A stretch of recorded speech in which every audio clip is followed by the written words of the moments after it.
Hello. Happy Friday.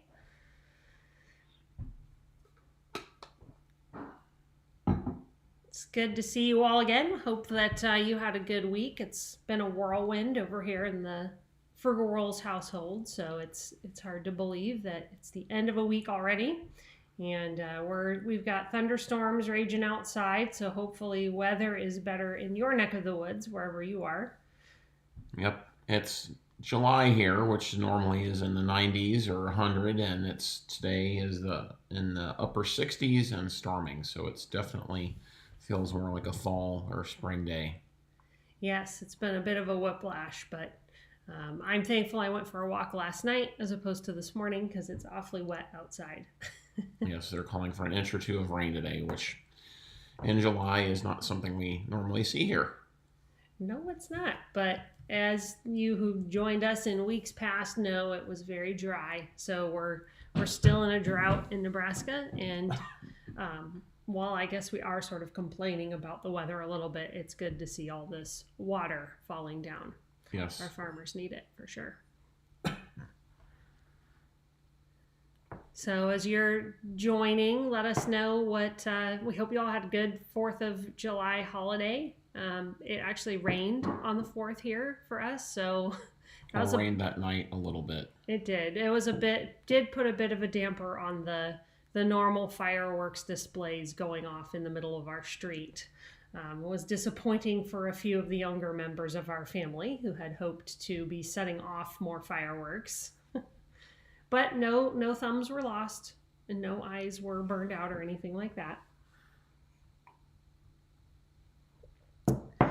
Though our city had a big fireworks display that was canceled, unfortunately. So They postponed it. Postponed it, but yeah. I don't know when are they gonna. Yeah. I don't know when they'd redo it. Maybe they'll save it for Labor Day. Yeah, who knows? Well, looks like we have a few of you in here watching. So greetings, happy Friday, and it's been a light week in terms of. That's awesome, Scott. We're glad that you found us, and awesome that it's helping you save money. That's exactly what we're here for. But as I was just getting ready to say, good morning, William. Happy Friday to you as well. And I'm curious, Scott, if you feel comfortable sharing in the comments, would be interested to hear what the best solution was for you guys, or maybe you're still figuring that out. But be curious to see what you landed on. Yeah, for sure. Like John was saying, it was a light week this week and a short week, so we have fewer items to get through, but we are hoping to use that extra time to answer any questions y'all have and respond a little more fully to things you might put in the comments, because usually we're flying so fast through news that we don't get a chance to do that. So yeah. You want me to kick it off? Sure, okay. Go ahead. Let's get started with probably the biggest piece of news that we saw this week, and that's that DirecTV Stream lost more than 200 local networks. So let me get that article up for y'all. Hey, Sean and Jill. Happy Friday. So as you can see from this Hollywood Reporter article, it's Nexstar stations that have been affected. DirecTV has lost the rights to stream more than 200 Nexstar-owned local networks in more than 100 markets across America. And this is a problem because depending on how long it drags out, DirecTV Stream subscribers could miss Major League Baseball All-Star Game. That's coming up. The Women's World Cup soccer matches all start this month. There's, of course, news every day that's being missed, local news. And if it drags on into the fall, that's even NFL games that people could miss. The affected channels include... And sorry, Nicole, and college football starts even before that. That's in 7 weeks, I believe. So, yeah. Yeah, and so some of the affected networks, ABC, CBS, CW, Fox, NBC, News Nation, and there's a lot more. But it's unfortunate to see because, one, DirecTV Stream is at the very priciest end of the streaming spectrum. And if I was a DirecTV Stream customer, I'd be pretty upset that I don't have my local channels and I'm paying that amount of money. Why is this happening? Well, as you can see there, it's carriage dispute. This is not unique. Unfortunately, these keep happening, but it's a fight over retransmission fees. So, and of course, the two sides are blaming each other, because why wouldn't they? So, DirecTV is blaming Nexstar and accusing Nexstar of manipulating loopholes to allow it to exceed the established 39% ownership cap. And then, of course, Nexstar is blaming DirecTV, saying that it declined to extend the current deal for the next 4 months while negotiations continue. If you look across the landscape, you can see, though, that Nexstar put numerous channels in local markets on, I see Scott, thank you, your solution, YouTube TV. They did add local channels there over on YouTube TV. So I don't know what, I hope it gets resolved for customers, and if I was signed up for DirecTV Stream, I might be looking to go somewhere else.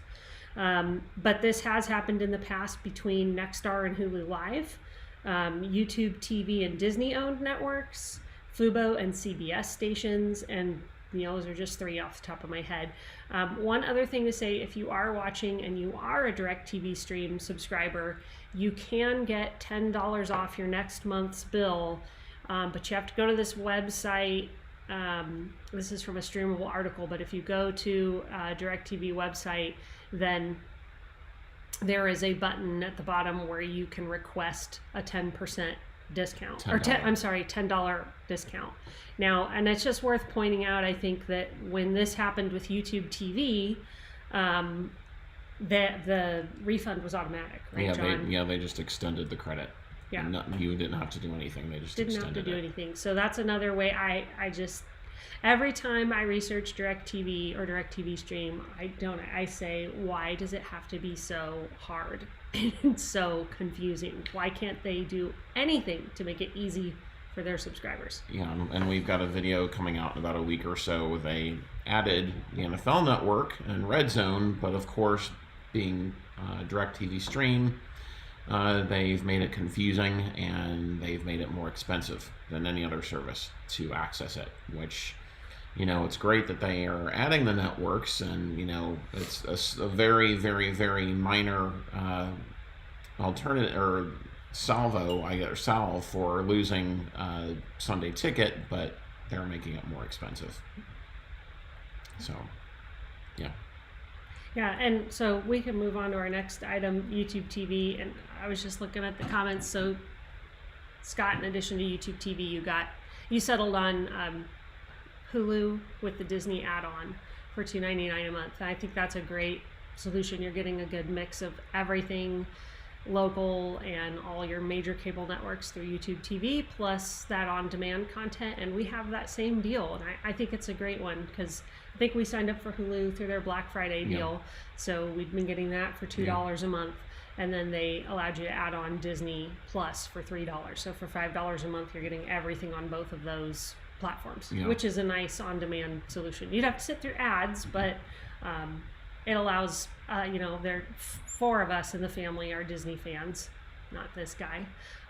So it allows us to watch that content for a pretty reasonable price. Many things I would rather do than watch Disney content. We'll have to get to this after. This will be a good one. Let's remember to come back to Matt's comment about Pac-12 Network. Yeah. Moving on to YouTube TV, we've received a number of questions about the multiview feature that they rolled out in test form during March Madness. We took advantage of a couple-week free trial during March Madness to test it out, and it was a really slick feature. We liked it. Our oldest boy, he loved it, being able to watch multiple games at once. But they pulled it back, and I understand they were wanting to test it during March Madness, since that's such a huge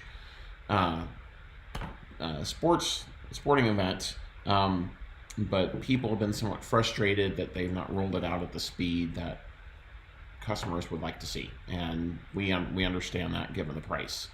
And news came out this week. It's really the frustration is continuing there with both college football and NFL coming up here soon, imminently. wondering when that's going to happen. And the feature is limited right now to 6 news stations. That's the 3 major cable news networks, BBC World News, CNBC, and Fox Business Network. So for news, for cable news, for your major cable news, it has a decent range there. It has ESPN, ESPN2, Golf Channel, and FS1, and the Weather Channel and Fox Weather. But it's limited to just that, which is obviously leading to frustration and to customers. And what's interesting, so for example, what if you want to, with NFL training camp coming up here soon, what if you want to watch something on the NFL Network? Right now, you can't have that in multi-view. And interestingly, Fubo is outpacing YouTube TV in terms of their multi-view feature, which, Fubo, has long not had the Turner networks, and they pulled back some other networks. So YouTube TV, even without Sunday Ticket, was sort of had, a bit ahead of Fubo in terms of sports, even though Fubo promotes themselves as a sports-centric service. Their multi-view feature is, we've not personally tested it yet, but we've spoken with people and reading in news reports that people are fairly pleased with what Fubo is doing for multi-view. So it'll be interesting to see what YouTube TV does with that. I believe college football season, kickoff for K-State is 7 weeks from tomorrow. Not that I'm counting or anything, but and there's games before that, so it'll be interesting. They've got 6 weeks really to try and roll this out and make it more expansive. Mm-hmm. And Jack, I agree with you. It is too bad Major League Baseball, MLB Network, isn't included as one of those channels, because that does seem like a perfect opportunity for multi-view. I mean, I grew up with, my dad always had baseball on in the house, and it frankly would kind of lull me into a nice, restful, relaxing afternoon. It's, because there's not something, it's not like football where every 30 seconds there's a burst of action. Yeah. So it seems like something you could watch on multiple games at once. Yeah. For sure. And I agree, William. I think it is good that it's good that Fubo's doing better here, because competition is good. We need people to challenge YouTube TV and others to keep getting better at what they do, for sure. Yeah. Let's go to content cuts. We'll just get through. We have 2 more pieces, and then we'll get to these comments and some good ones that y'all are leaving in there. But one other thing we wanted to address is that over the week there have been more content cuts. Here we have something from Disney Plus. They removed an original movie that they made called Crater after it was only out for like 7 weeks. And that was kind of surprising to people. I read that it reminded them of the Catwoman series that Max pulled. Just remember, as we've said, Disney's trying to cut $1.8 billion from its current budget and reallocate that money towards more profitable content. So that's what's behind this move. In May, Disney had eliminated more than 100 films and series from its library. That totaled $1.5 billion in budgetary savings, because it eliminated a lot of licensing fees that the service that Disney was paying to have it there. And if people aren't watching it, I get why they're cutting it. They are businesses at the end of the day. So everything that Disney's doing, it's cutting things people aren't watching. It's unfortunate if you liked something that got cut, but I think it's going to continue. And if we look beyond just Disney, we can see this is happening at Amazon too. Now, Bloomberg reported that amidst a company-wide cost-cutting initiative that includes cutting 27,000 jobs, Amazon CEO Andy Jassy is meeting with executives to pinpoint why costs are so high with their original content production, and why their hits have been so few and far between. Only Disney and Netflix spend more on original content than Amazon. And so if you just step back for a second and think, what are the titles that have broken through and gained lots of following across, lots of people in America and even other countries watching it? So, Netflix has probably the most, I think. Disney Plus has Mandalorian. Well, in terms of reality? Or no? I'm meaning like series that break through that lots of people watch, and that people, the old water cooler analogy where people are talking about these shows. And, Amazon's spending the third most amount of money, and what have they had that people are talking about? And they also have the largest market share in terms of content. And Max just recently surpassed Netflix on that. Yeah, so things are shifting, and I get why, now keep in mind, Amazon makes so much money that the money they're spending, which I think I read is like $7 billion on content, which sounds like a lot. It's a drop in the bucket in terms of their expenses and how much money they make each year. But I get it. They're going to look at, that Lord of the Rings series, Rings of Power, was the most expensive series ever made. And I think it just shows that sometimes throwing money at something and spending the most doesn't mean you're necessarily going to get a hit. So we'll see what happens there. I think the whole point of that is that while Amazon's not cutting content now, it potentially could, as it looks to control its streaming costs as well. Only other thing really to note here in terms of cuts, Netflix removed 7 series on its platform that had primarily black casts.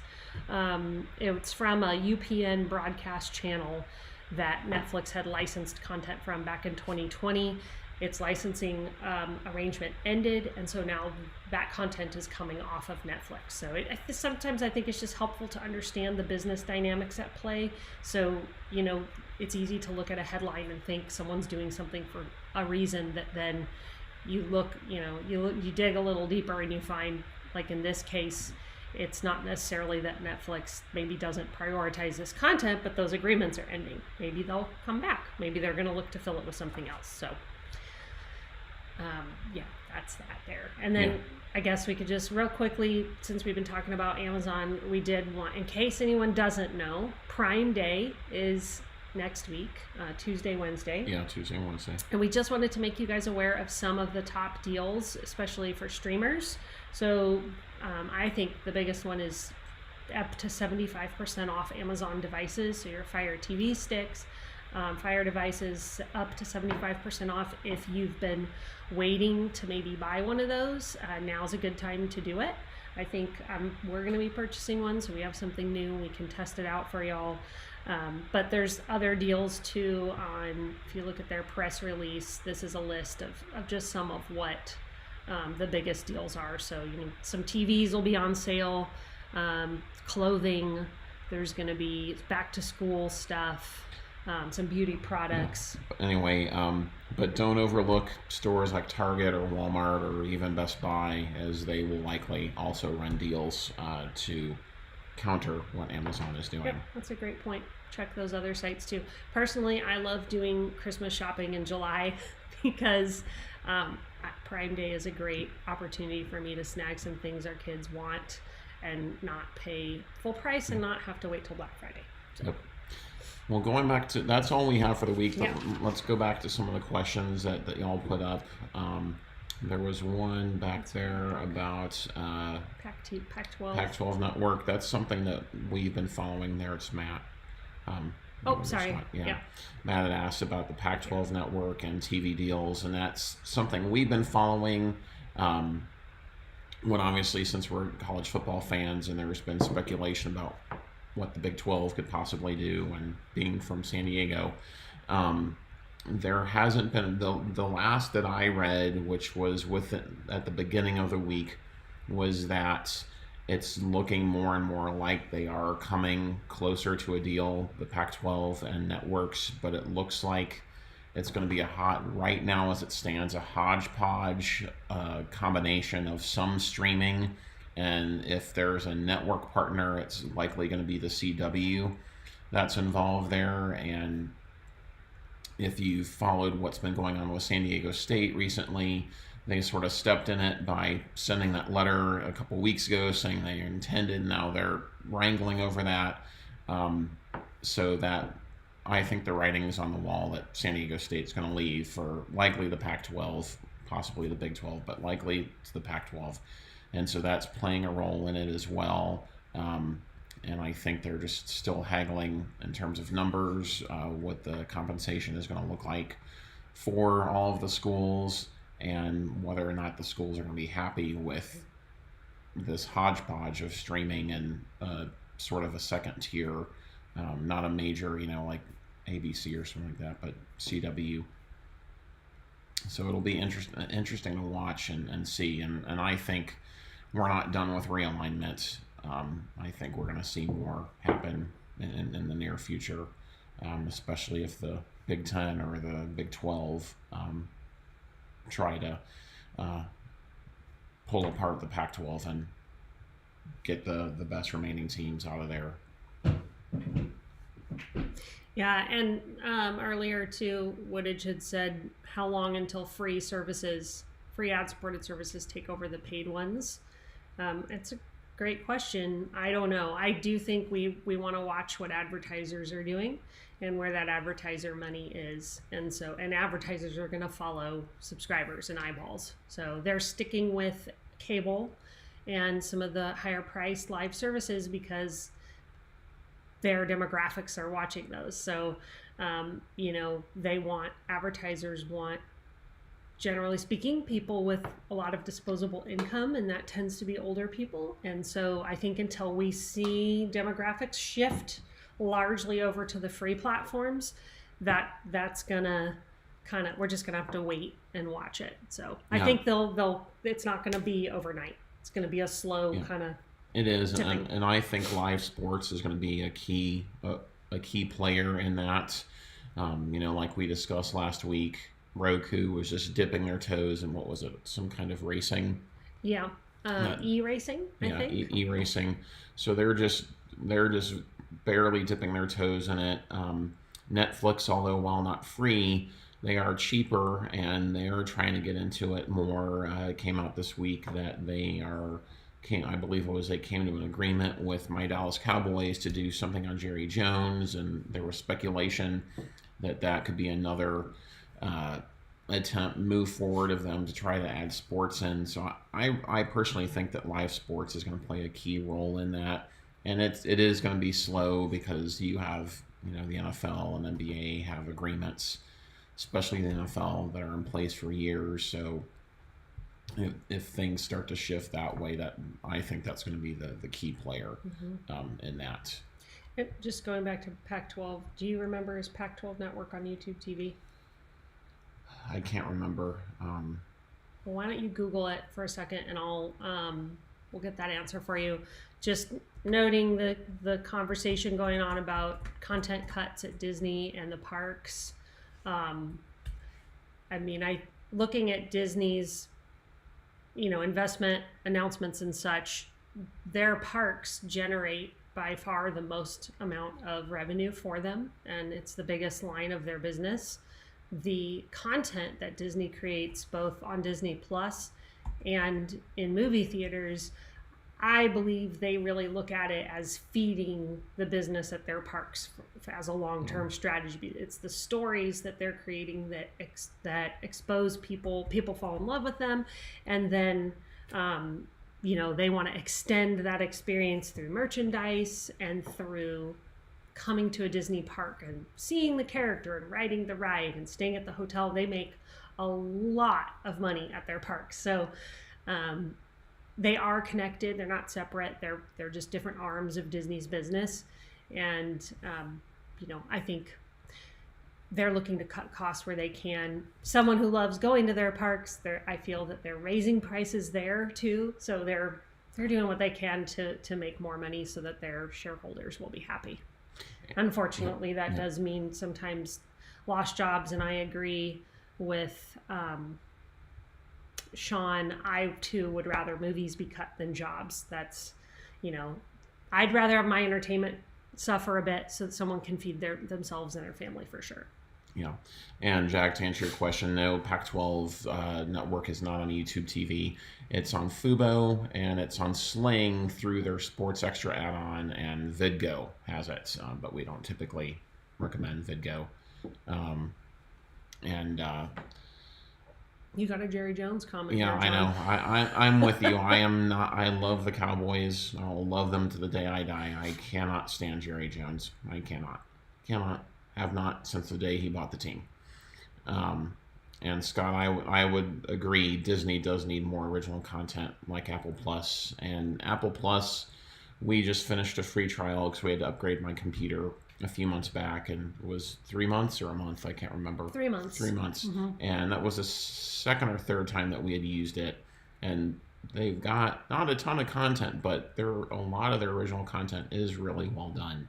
And if you've tried it, or you have it, Shrinking was probably my favorite new show on there, with Harrison Ford doing humor, which was hysterical. Very dry wit, very dry sarcastic humor, and it was awesome. Just seeing the very little bit that he would do in Star Wars movies just sort of expounded more. That was, we both really enjoyed it. Yeah, and I know, speaking of Harrison Ford, the kids and I saw the new Indiana Jones movie this week, on the 4th, actually, and we really enjoyed it. Now, John's not a big Indy fan, and I have read that box office results have been disappointing for Disney. Just in that discussion of original content, Disney has not had a good hit in the box office for a while, and so, people watch that too. Apple TV being backed by Apple, has more money, just like Amazon. It's helpful to remember Apple and Amazon are totally different from Disney and maybe Netflix too, I think, because they have other businesses that are not primarily content that create a lot of cash for them to invest in other things, and content is very expensive to create. And when you have misses like Disney is at the box office, it just puts more pressure on, what they do have in the pipeline to make money, or maybe what they don't have in the pipeline because the strikes in Hollywood are still ongoing. Yeah. And yes, bring back Ted Lasso. Yeah. Sorry, I just saw that, Scott. Yeah. What a great series. Yeah. I don't think they will, everything I've read, but it'd be interesting to see some spin-offs off of it. But we need writers for that. And little tidbit about Ted Lasso. We've been rewatching Game of Thrones just while there's not a lot of new content out. And there, what is her name? Not Helena. The owner of the team in Ted Lasso is in Game of Thrones. She plays Septa, who tortures Cersei and says shame down the street. Anyway, just a little random tidbit for you. And David asks if we think the Netflix $20 plan is worth it.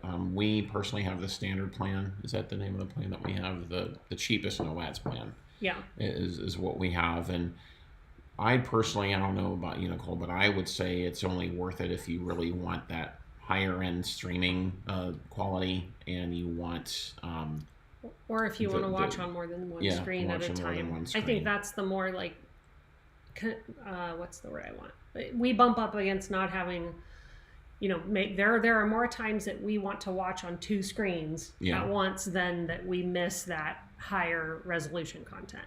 But we're not videophiles, so for us, that's not really an issue. It's that multiple screen issue that we run into, especially largely when traveling. Yeah, and the offline downloads, you can't do that on the standard plan. So if you travel a lot or you like to download titles to watch them when you're not using data, then I think it is worth it.